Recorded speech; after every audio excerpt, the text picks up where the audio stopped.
Welcome back, everyone, to the deep dive. And honestly, wow, we need to start by saying thank you. We've hit 200 subscriptions. That's fantastic. Yep, seriously. Your likes, the comments, they just keep growing, and we are so incredibly grateful for all of you sharing this stuff.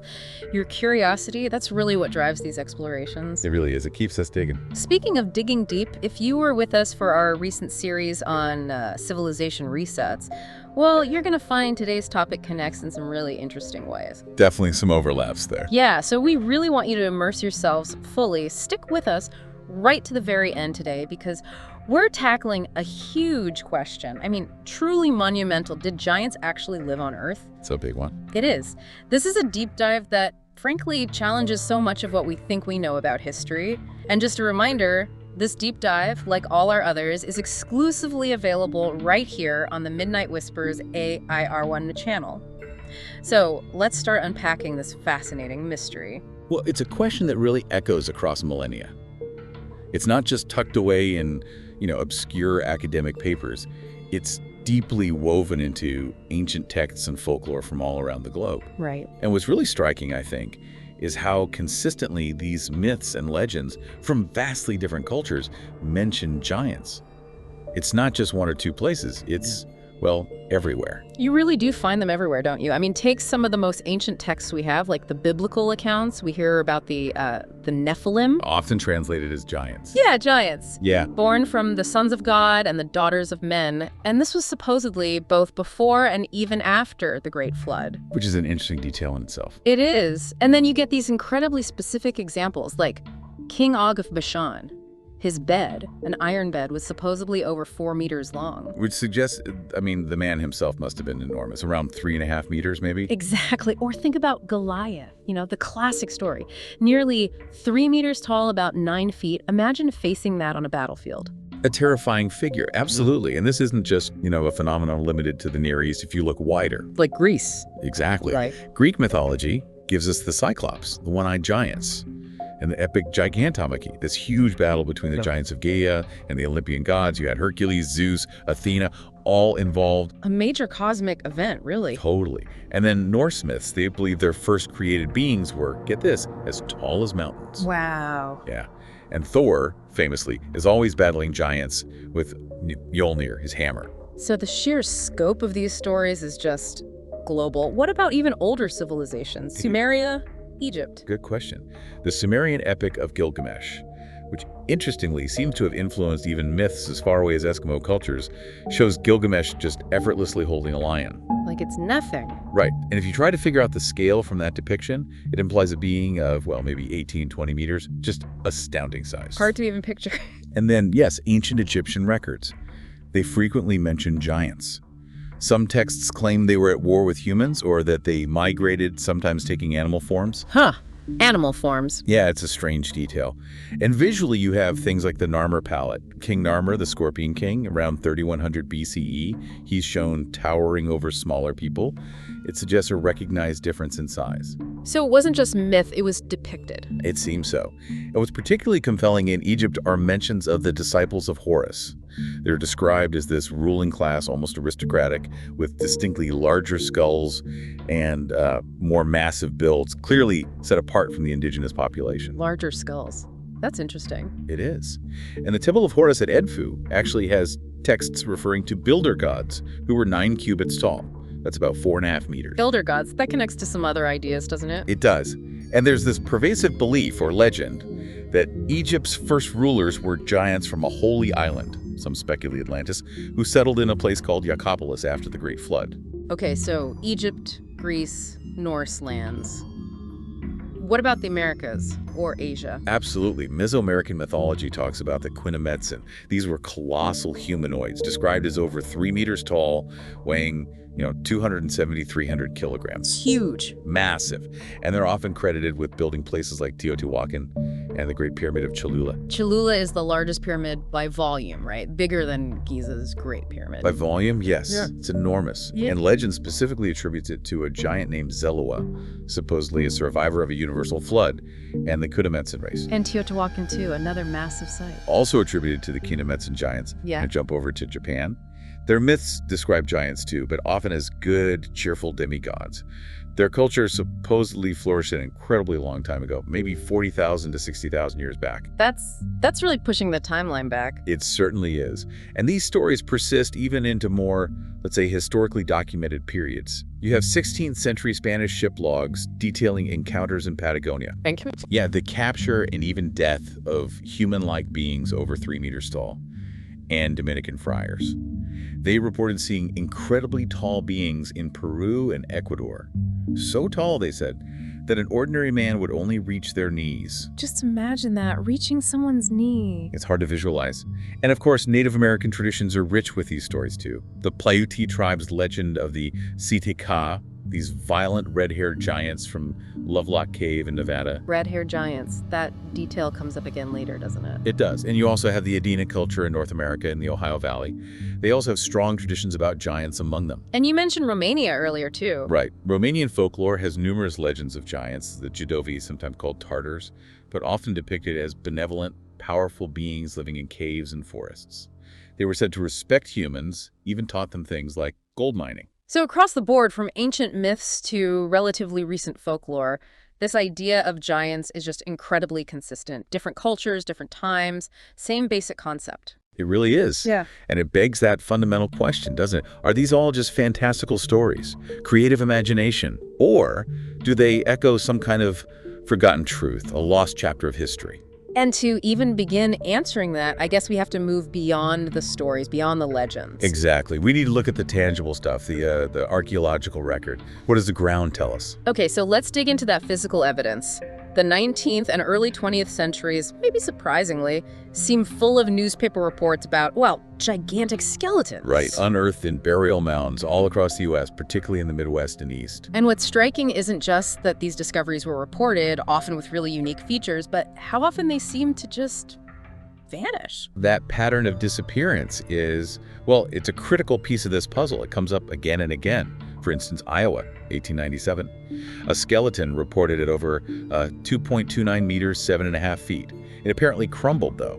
But then another mound, same state, yielded 11 gigantic skeletons, each supposedly over 3 meters tall, like 10 feet plus, arranged in some kind of mystic circle. Yeah, 11 of them together. That's the report.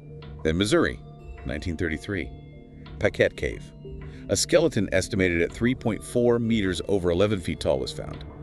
And remarkably, it was supposedly removed very quickly by authorities. Removed by authorities? That sounds suspicious. It certainly raises eyebrows.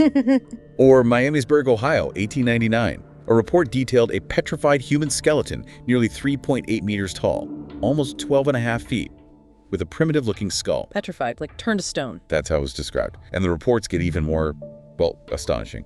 Wisconsin, 1912, near Lake Delavan. 18 giant human skeletons found. 18, all reported as over 3 meters, over 10 feet tall. And listen to this. They reportedly had elongated skulls and double sets of teeth. Double rows of teeth, that's come up before, or will again. And elongated skulls, like artificially bound or naturally. The reports don't always specify, but the combination is certainly strange. And then, after these reports surfaced, silence. The reports just stopped. Just stopped, okay. What else? California, 1833. A 3.66 meter skeleton that's 12 feet, also found with a double row of teeth and peculiar stone tablets alongside it. Stone tablets, like with writing. The reports are often frustratingly vague on details like that, but the most extreme, Pennsylvania, 1870. The tallest reported human skeleton ever found. How tall? 5.49 meters. Well, wait, 5.5 meters, that's 18 feet? 18 feet, reportedly in good condition. And again, a double row of teeth. You just have to pause for a second and try to imagine a human being 18 feet tall. What would that life be like? What would they even look like? It's almost impossible to comprehend. It sounds like something from a fairy tale, but these were newspaper reports. They were. And then you have Ralph Glidden's work on Catalina Island off California between 1919 and 1928. That's another layer. What did he find? He claimed to have unearthed hundreds of skeletons, ranging from maybe 2.1 meters, 7 feet, up to 2.7 meters, 9 feet. But one, he claimed, reached 3.15 meters over 10 feet. Hundreds. That was his claim. And he asserted these were fair-haired, blue-eyed giants buried ceremonially. Other reports from nearby Santa Rosa Island mentioned 2-meter skeletons, so around 6.5 feet, but with red-painted skulls, double rows of teeth, and even 6 toes. 6 toes, okay, that's definitely an anomaly. Double teeth, elongated skulls, 6 toes. These aren't just large humans. These reported features certainly suggest something genetically distinct if the reports are accurate. Now, beyond these, maybe more anecdotal newspaper accounts, the Adena culture in the Ohio River Valley offers more, let's say, systematic archaeological data. Okay, what do they find there? Numerous skeletons exceeding 2.5 meters, so over 8 feet tall. And these individuals had quite distinct features that seemed common among them. Like what? Prominent chins, very broad cheekbones, moderate prognathism that's like a slight forward projection of the jaw, and exceptionally high vaulted brachycephalic skulls. Brachycephalic means? Unusually wide and short, front to back. And importantly, many of these traits seem to have a genetic basis. They weren't just random variations. Specific finds include a 2.13-meter skeleton from Dover Mound and a 2.5-meter central burial in the Great Smith Mound. So more consistent finds within a specific culture. And what about the Connaught giants, also in Ohio? Right, Connaught, an extensive ancient cemetery apparently covering 4 acres. Thousands of graves reported, many containing what were described simply as gigantic human bones. Were they preserved? Often, frustratingly, they reportedly disintegrated quickly when exposed to air. But the skulls were described as being large enough to easily fit a modern human head inside. Wow. Okay, so North America seems rife with these reports. What about globally? Similar stories. Castle Knot, France, in the 1890s. Bones indicating individuals over 3 meters tall were found. Later, 3 enormous skulls and associated bones suggesting heights of 3 to 4.5 meters were unearthed. But let me guess, they disappeared. Reportedly, they dissolved during transport to the French Academy of Sciences. Dissolved, right. Convenient. Extremely. Then Egypt, 1881. A Professor Zimmerman found a series of tombs near a place called Naga El Deir. Skeletons ranging from 2.5 to 3.5 meters tall, described as hidden burial sites. Hidden away. And Romania again. You mentioned legends, but what about bones? Romania is fascinating. The Hyperborean Gallery in Roggio, Montana, 1976. A 10-meter giant skeleton was reportedly found there. 10 meters, 33 feet. That's a claim. It was apparently sent to Moscow and then vanished. Gone. Of course it did. Then same place, Roggio, Montana, in 2012. Reports of another 10-meter giant skeleton being found. Another one. What happened to it? The information trail goes cold again. But other sites in Romania. Marmora, between the 1940s and 60s, reports of 80 giant humanoid skeletons, 4 to 5 meters tall. Palermo, 1989. 24 giant tombs found remain supposedly 4 to 7 meters tall. Arjadava, an 80-grave giant cemetery, 5 to 6 meters tall. The numbers are just staggering. 80 skeletons here, 80 graves there. These aren't isolated finds if true. This suggests populations. Exactly. It points towards something more than just occasional gigantism. China, 2014. A 3-meter skeleton from the Neolithic period, around 7,000 BCE. And perhaps more intriguingly, back in the 1930s, giant teeth and jawbones were found in Chinese caves. How giant? 6 times larger than modern human ones. This actually led to the Gigantoanthropus theory, the idea of a giant ape-like hominid species existing in Asia's past, based purely on the scale of these dental remains. Gigantoanthropus. I've heard of Gigantopithecus, the giant ape. Is this related? Gigantopithecus blacki is the accepted giant ape, known mostly from teeth and jaws. This Gigantoanthropus seems like an early, maybe less formal interpretation, possibly conflating finds or proposing something else entirely. The key takeaway is finding evidence of truly massive primates or hominids. Got it. Elsewhere. Turkey, 2013. A 2.5-meter skeleton from the Bronze Age. And then there's a really provocative find from South Africa, specifically Namibia, in the 1960s. What was that? A fossilized human femur fragment, dated apparently to 10 million years old. 10 million. 10 million years old. And its size indicated an individual approximately 3.5 meters tall. Okay, wait. A 10-million-year-old human ancestor that tall. That completely upends the standard evolutionary timeline for Homo sapiens. Completely. It's described as a paradoxical find for exactly that reason. It just doesn't fit. So what happened to it? Surely that's studied intensely. Apparently it was put back somewhere on a shelf and it essentially fell into complete oblivion. Unbelievable. Just shelved. No. Okay. Any more recent finds? Ecuador and Peru, 2013. 6 skeletons found, dating from the 14th to 15th centuries, up to 2.5 meters tall. Importantly, analysis showed no signs of hormonal abnormalities like gigantism. Suggesting their large size was natural for them. Exactly. Not a medical condition, but their normal stature. Yeah. And way back in England, Glastonbury, 1198. a nearly 2.8-meter male skeleton found inside an ancient oak coffin. King Arthur. Wasn't that the legend? That was the immediate assumption by the monks who found it. While the Arthur connection is legendary, historians and archaeologists later confirmed it was a significant, unusually large burial from that period. So the skeletal evidence, even with all the disappearances and weirdness, is pretty compelling and incredibly widespread across continents, across vast stretches of time. It really is. Yeah. But then there's the other side of the coin, maybe even more visible and harder to ignore. The colossal structures, the things these beings supposedly built. Right. If these giants existed, what mark did they leave on the landscape? And maybe the most enduring evidence is in these massive constructions that just seem to defy conventional explanations. Exactly. The scale problem, you could call it. So many ancient monumental structures are considered incredibly difficult, maybe even impossible, for normal-sized humans to have built using only the techniques we know they had. Like ropes, ramps, and manpower. Right. Which naturally leads people to think, well, maybe the builders were giant, or maybe they had some kind of lost advanced technology we don't understand, or both. Okay, give us some examples. Well, it's the Gantija temples in Malta. They date back to 3600, 3200 BCE. We're talking limestone blocks over 5 meters long, weighing up to 50 tons. 50 tons, and local legends. Directly attribute them to a giantess.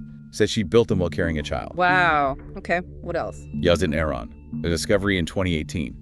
A giant temple, over 200 meters long, built from stone blocks up to 100 tons, dating to the Bronze Age, around 3000 BCE. Again, the sheer scale of moving and placing 100-ton blocks. It's immense for conventional explanations. And the pyramids, obviously. The Egyptian pyramids at Giza, yes. The precision is one thing, but some of those blocks weigh up to 80 tons. And interestingly, legends in the Niger Basin, way over in West Africa, claim that Giza was built by giants. That's a fascinating connection. And Mexico, Cholula, Teotihuacan. Both attributed to giants in their respective legends. Cholula, the world's largest by volume, supposedly built by the giant Zelwa and the Quinametsen race. Teotihuacan, that immense city, also credited to the Quinametsen. So the legends match the scale. They often do. And think about Baalbek in Lebanon. Some structures there are considered at least 9,000 years old, and they feature some of the largest stone blocks ever used by humans, ever. So large. Up to 1,500 tons. The Trilithon stones are famous examples, moving something that weighs 1,500 tons. How? Even today, that would be a major engineering feat. Absolutely. And then remember Japan. We mentioned the myths of giants 40,000, 60,000 years ago. Well, you have megaliths like Yoshino-Hudon and others in Asuka Park. Massive blocks, 600 to 1,500 tons, with incredibly precise cuts, polished surfaces, and again, myths attribute them to giants. 40 to 60,000 years ago, with 1,500-ton precision-cut blocks, that timeline combined with the scale is mind-bending. It completely challenges standard prehistory. And more recently, Harla, Ethiopia, 2017 discovery, called an ancient city of giants. Huge buildings, massive blocks. And the local people, they're adamant only giants could have moved those stones. What do official archaeologists say about Harla? They acknowledge the large scale of the city and its trade connections, dating it generally to around the 10th century AD, finding artifacts linking it to Egypt, India, and China. They focus on it as a major Islamic center, but tend not to engage directly with the giant folklore regarding the construction itself. So a disconnect between local tradition and academic interpretation. What other structures? Russia, near Vladivostok. Ussuri, giant stone stairs found in 2017. Over 100 meters long, built from 50-ton stones, dated tentatively to 10,000 BCE. 10,000 BCE. Again, pushing way back. Way back. And Gaziantep, Turkey. A 10-kilometer-long defensive wall found in 2019, made of 50-ton stone blocks, dated to around 1000 BCE. A 10-kilometer wall of 50-ton blocks. The logistics are staggering, and even geological formations get drawn into this. In Romania, the Pillars of Mystery, a mountain formation that looks like huge stone chairs. Locals believe giants built them. So the structures are one thing. What about their tools? Did they leave behind giant hammers or anything? Well, maybe not hammers, but consider prehistoric stone axes found in Kent, England. 2 flint hand axes. One is 22 centimeters, the other nearly 30 centimeters long. That's almost a foot long for a hand axe. That sounds unwieldy for an average person. Exactly. They're dated to over 300,000 years ago, and experts suggest they're too large for comfortable, efficient use by a normal-sized human, implying users perhaps 2.5 to 3 meters tall, 8 to 10 feet. 300,000 years ago, that's Homo heidelbergensis territory, maybe early Neanderthals. Were they giants? That's the implication some draw from these tools. Standard anthropology depicts them as robust, but not necessarily gigantic in that sense, so these tools present a puzzle. Then, the Minoan labrys, the double axes from Crete, 1700-1300 BCE. Famous symbol of Minoan culture. Yes, often depicted as ceremonial, but some are gigantic. And the proposal is, maybe they weren't always ceremonial. Maybe they were originally practical tools for giants. Perhaps the mythical cyclops the Greeks talked about. Huh. Turning myth into a possible explanation for an artifact. It's speculative, of course. And one more.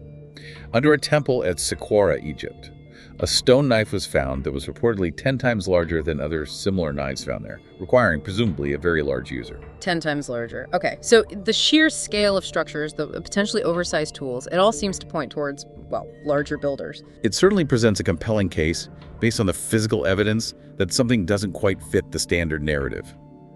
But despite all this, the myths, the bones, the buildings, there's this other, really unsettling theme that keeps cropping up. Which is? The vanishing act. Yeah. The suppression of evidence. Right. This is where it gets kind of conspiratorial, but the pattern is hard to ignore. This idea that information about giant discoveries is somehow systematically concealed. Meticulously hidden from public opinion is a phrase that's been used. And the suggested reason? Fear. Fear of completely disrupting the established scientific paradigms, particularly Darwinian evolution. And this is where the Smithsonian Institution comes in, right? With those really serious allegations. Exactly. The claim, and it's a huge one, is that the U.S. Supreme Court actually ordered the Smithsonian at some point to reveal that it had destroyed thousands of pieces of evidence proving giants existed, mostly in the early 20th century. Destroyed evidence, why? The alleged motive given was precisely to preserve the mainstream of evolution, basically to protect the accepted theory of human origins by eliminating contradictory data. It implies a deliberate manipulation of the scientific record. And wasn't there something about photos? Yes, the allegation continued that any remaining evidence, including hundreds of photos, was supposed to be disclosed by 2020, overseen by an independent commission. Now, whether that disclosure happened or what it contained is itself murky, but the allegation is out there. It's an incredible charge against a major scientific institution, suggests a powerful motive to keep this under wraps. And the specific examples of disappearing evidence we talked about earlier seem to fit that pattern. They really do. Remember France? Those giant bones and skulls dissolved during transport or just disappeared somewhere. Convenient. And the 10-meter skeleton from Romania, sent to Moscow, poof, gone. This pattern really is too consistent to just be accidental, isn't it? It stretches coincidence thin. And remember, that massive 1,700-ton tombstone in Romania, supposedly covering 900 tons of gold? Yeah, what happened with that? Reportedly cut into 80 pieces. Its destination? Unknown. Allegedly, it was just melted down by decision of some thoughtless state official. Melted down 900 tons of potential gold artifact. That's the story. And the Hyperborean gallery itself, where one of the 10-meter skeletons was found, sealed off with concrete by the army. And everyone present was allegedly forced to sign secrecy agreements after an archaeologist supposedly vanished into some kind of glowing chamber within the gallery. Okay, now that sounds like something straight out of science fiction. Glowing chambers. Sealed by the army. It definitely ramps up the high strangeness. But it's part of the reported narrative around these Romanian finds. Then there's Lovelock Cave, Nevada. Those mummified red-haired giants. The Sitika. Yes.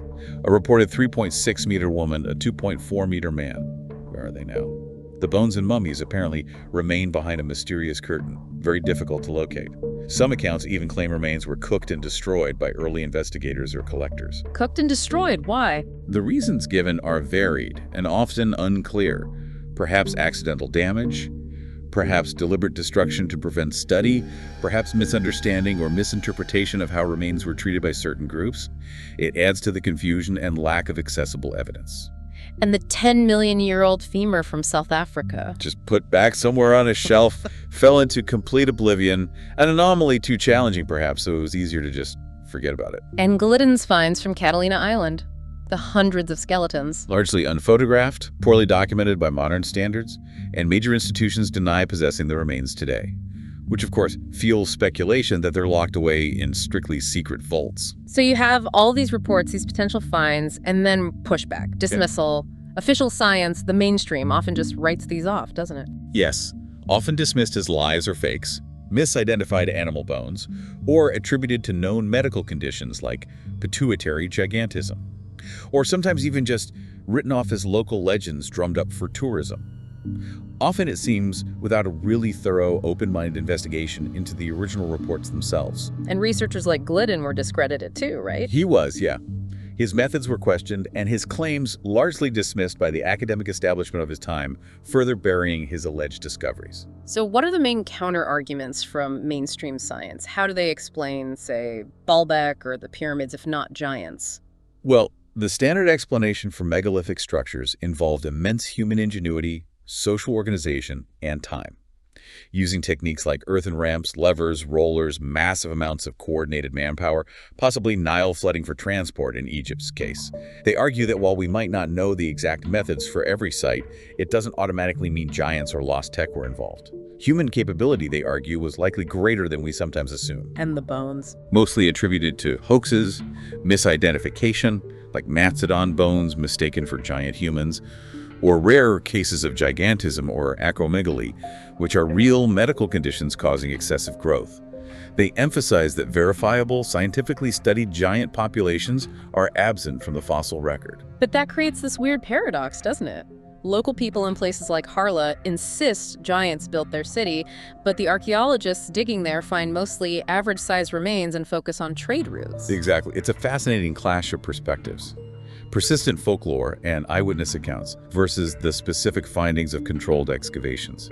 And official science tends to privilege the latter, often dismissing the former as unreliable myth. But if we step back and just hypothetically accept the possibility that there was a distinct, naturally large human species, giants, what does that do to our understanding of history? Oh, it changes everything.